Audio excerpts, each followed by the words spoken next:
Up first, $30 billion has been set aside to pay at least 3 public sector groups who are yet to sign on to the new compensation regime. Finance Minister Dr. Nigel Clark made the announcement this evening as he opened the budget debate in the House of Representatives. Now reporter Andrea Chisholm was listening and now joins us live. Andrea. Well, Giovanni, the Finance Minister finished his presentation about minutes close to 6:30, and the public sector compensation regime featured as a hot-button topic in his speech. We know that the workers at the Registrar General's Department, for example, went on a sick-out, and there was also industrial action by teachers. Now, the government is adamant that the retroactive sums from April 1 last year have to be settled by the end of March this year, so we just have a few weeks to go. Now, 3 major groups are yet to sign a deal: teachers, doctors, and police personnel. Let's start with the police. Dr. Clark stated that $10.5 billion has been set aside for them. I say, Madam Speaker, to rank and file members of the police force, please allow us to pay you the $10.2 billion that we have for you.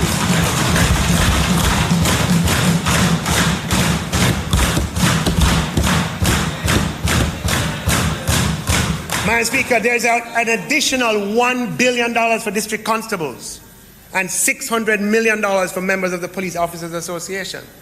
That's $11.8 billion that is ready to go. Madam Speaker, the total amount that we have for teachers is approximately $12 billion that we have, is budgeted for, is provided for. It sits waiting for you, Madam Speaker, if you just give me the permission, Madam Speaker, through agreement to give it to you.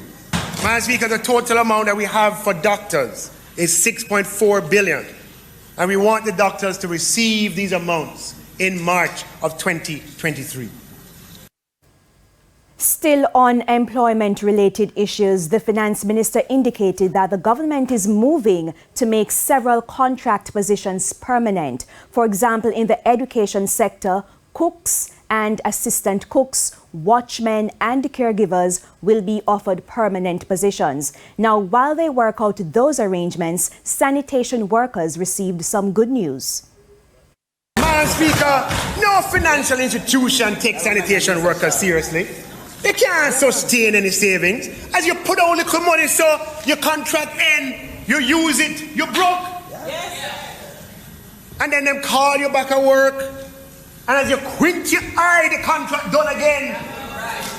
And the cycle go round and round, year after year, decade after decade. But we tell you something, Madam Speaker, the cycle done now. In fiscal year 2023-24, we will make sanitation workers at the National Solid Waste Management Agency who have completed the necessary probationary periods into permanent employees.